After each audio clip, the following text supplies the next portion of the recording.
Last time we studied relation between mole, mass, volume, molecules. आज हमें उसी relations के कुछ न्यूमेरिकल्स सीखने हैं. So first question is that at STP if 1.6 gram of SO3 gas is present, then find out the mole, volume and molecules and total number of atoms are there. जहाँ atomic mass sulphur का 32 and oxygen का 16 जो आपको दे दिया गया है. तो first one that is molar mass of SO3 that is 80 gram per mole and mole is equal to mass by molar mass and the given mass is 1.6 gram but molar mass is 80 gram per mole, so that is 0.0 mole of SO3 gas. Now mole is equal to volume at STP divided by 22.4 liter. Therefore volume of gas at STP is equal to mole into 22.4 liter. So 0.02 into 22.4 liter, that is 0.448 liter or 448 milliliter. Third one that is mole is equal to molecules. That means molecules ढूंढने तो SO3 divided by 6.022 into 10⁻23. So number of SO3 molecules is equal to mole into 6.022 into 10⁻23 and the answer is 1.2044 into 10⁻22 molecules of SO3 gas. Now in formula of SO3 1 sulfur and 3 oxygen atoms are present, so total number of atoms in one SO3 molecule that is 4. So total number of atoms is equal to 4 into total number of molecules. So 4 into 1.2044 into 10⁻22, therefore answer is 4.8176 into 10⁻22 total number of atoms. Second one, अब दूसरा numerical, find the mass of one sugar molecules. First time हमने ये पढ़ा था कि atom and molecules are very microscopic particles, they are invisible and their study is aggregate difficult. इसीलिए हम atom और मॉलिक्यूल्स का स्टडी नहीं कर सकते. तो आओ ढूंढते हैं atomic mass mass of one atom और मास ऑफ वन मॉलिक्यूल. तो यह शुगर मॉलिक्यूल है तो इसका हमें एक मॉलिक्यूल का मास ढूंढना है. तो molar mass of sugar that is 342 gram per मोल, ये हमारा हो गया था इसलिए डायरेक्ट ले लिया है. अब 1 मोल शुगर है तो इसका मॉलिक्यूल्स बन जाएंगे 6.022 into 10⁻23 एंड इसका मास बन जाएगा 342 ग्राम.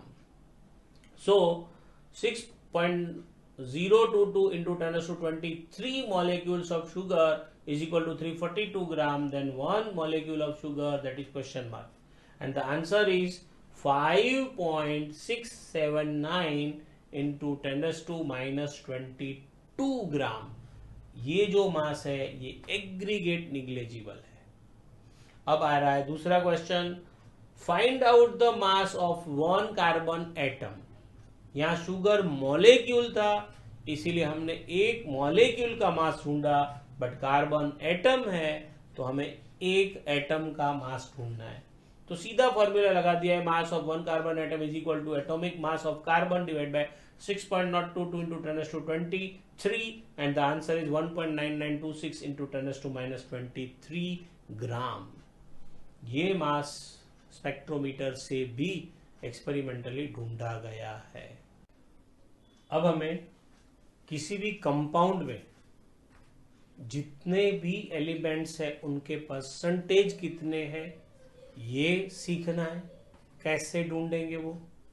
दूसरी बात, अगर किसी अननोन ऑर्गेनिक कंपाउंड के हमें एलिमेंट्स के परसेंटेज कंपोजिशन दे दिए हैं तो वो कौन सा मॉलिक्यूलर फॉर्मूला हो सकता है ये भी ढूंढना है. तो दो यहां पर क्वेश्चन से ये दोनों टॉपिक पढ़ेंगे. फर्स्ट क्वेश्चन है, find out the percentage of each element in glucose. C6H12O6। तो सबसे पहले molar mass of glucose that is 180 gram per मोल। अब परसेंटेज ऑफ कार्बन, तो मास of carbon in given compound into 100 divide by molar mass. Mass of carbon glucose के अंदर 72 है, but हमने यहां 6 into 12 लिखा है बिकॉज JEE नीट एग्जामिनेशंस में कैल्सी नॉट अलाउड। सो ऐसे 72 के बदले में लिखने से आपका सिंप्लीफिकेशन फॉर्म इजी बन जाएगा। And the percentage of carbon that is 40। Now percentage of hydrogen is equal to mass of hydrogen in given compound into 100 divided by molar mass, and the mass of hydrogen that is 12 into 100 divided by 180 that is 6.67. Third one that is percentage of oxygen, इसको भी ऐसे ही ढूंढ सकते हैं, that means mass of oxygen in glucose into 100 divided by molar mass, और दूसरे तरीके से भी ढूंढ सकते हैं, like example percentage of oxygen is equal to 100 minus total percentage of remaining elements, यानी जितने भी बाकी बचे हैं उन सारे एलिमेंट्स का परसेंटेज जो है आया है उसका टोटल करके 100 में से उसको माइनस कर लो, तो ये आंसर मिल गया 100 माइनस 46.67 दैट इज 53.33%। ऐसा हम इसलिए कर सकते हैं क्योंकि कंपाउंड में जितने भी एलिमेंट है उनका परसेंटेज का टोटल ऑलवेज 100 होता है। अब दूसरे नंबर पे जा रहे हैं। हमारे पास दूसरा एक क्वेश्चन है जिसमें लिखा है in unknown organic compound the percentage of carbon is 40, percentage of hydrogen is 6.67 and vapour density of unknown compound is 30। Then find out the molecular formula of organic compound। यानी हमें percentage and vapour density question में consider किया हुआ है और उसी से हमें मॉलिक्यूलर फार्मूला ढूंढना है। तो यहां आप ध्यान से देखोगे तो हमें ऐसा एक टेबल बनाना है जिसमें फर्स्ट कॉलम में एलिमेंट्स, सेकेंड कॉलम में गिवन परसेंटेज, थर्ड कॉलम में उनके एटॉमिक मास लिखना है। It is very easy part because ये सब आपके पास होता है।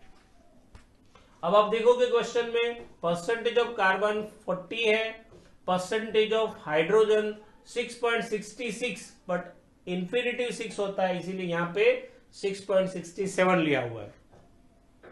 अब सबसे बड़ी बात यह है कि यहां पे दो ही एलिमेंट दिए हुए हैं, एक के परसेंटेज 40 है, दूसरे के 6.67 है, दोनों का मिलाओगे तो 100 होता नहीं है। कितना होता है? 46.67। तो ऐसी सिचुएशन में हमें ऑलवेज याद रखना है जो हाइड एलिमेंट है that is always oxygen. So percentage of oxygen 53.33 हो गया। अब यहां परसेंटेज ढूंढने के बाद देखेंगे तो पता चलेगा कि ये जो परसेंटेज है यहां वही है, पर फिर भी ये दो फॉर्मूला सेम नहीं है। तो यहां ऐसा क्यों हो गया? तो याद रखना है जब भी आप परसेंटेज ढूंढते हो तो परसेंटेज कभी मॉलिक्यूलर फार्मूला के नहीं होते हैं, वो एम्पेरिकल फार्मूला के होते हैं। दैट मीन्स एम्पेरिकल फार्मूला क्या होता है? तो ग्लूकोज का जो आपको फार्मूला दिख रहा है उसमें आप देख सकते हो 6 जो है वो कॉमन नंबर है, क्योंकि कार्बन, हाइड्रोजन और ऑक्सीजन में से आप 6 को कॉमन निकाल सकते हो। तो अगर मैं इसका जो मॉलिक्यूलर फार्मूला है उसे 6 से डिवाइड कर दूं तो ये एम्पेरिकल फार्मूला बन जाएगा। तो यहां पर ये बात हमें नोटिस करनी है, क्योंकि इसमें से हमने 6 डिवाइड करके जो फॉर्मूला बनेगा उसमें भी पहला फॉर्मूला वही बनेगा, इसीलिए दोनों के इंपेरिकल फॉर्मूला सेम है, इसीलिए दोनों के परसेंटेज सेम है। अब तीसरे नंबर से हम आगे बढ़ेंगे। तीसरे नंबर यानी 12, 1, 16 ये हमें पता है। अब percentage divide by atomic mass लिखा है, that means 40 divide by 12 6.67 divide by 1 53.33 divide by 16। इन तीनों का डिवीजन आंसर आपके सामने है, 3.33 6.67 3.33 रिस्पेक्टिवली। अब हमें रेशियो निकालना है। सबसे बड़ी और मेन बात जो रेशियो है उसमें क्या करना है, तो कि जो सारे वैल्यूज आपके आए हैं उसमें से जो छोटा वैल्यू है उसी से सबको डिवाइड करना है। इसीलिए ये 3.33 है, उसको भी हमने 3.33 से इसको भी और इसको भी ये डिवाइड कर दिया, और फाइनली इंटीजर्स में आंसर आया तो उसमें कार्बन 1, हाइड्रोजन 2, ऑक्सीजन 1 आया। अब इसको हम रिप्रेजेंट करेंगे, उसे बोलेंगे इंपेरिकल फॉर्मूला।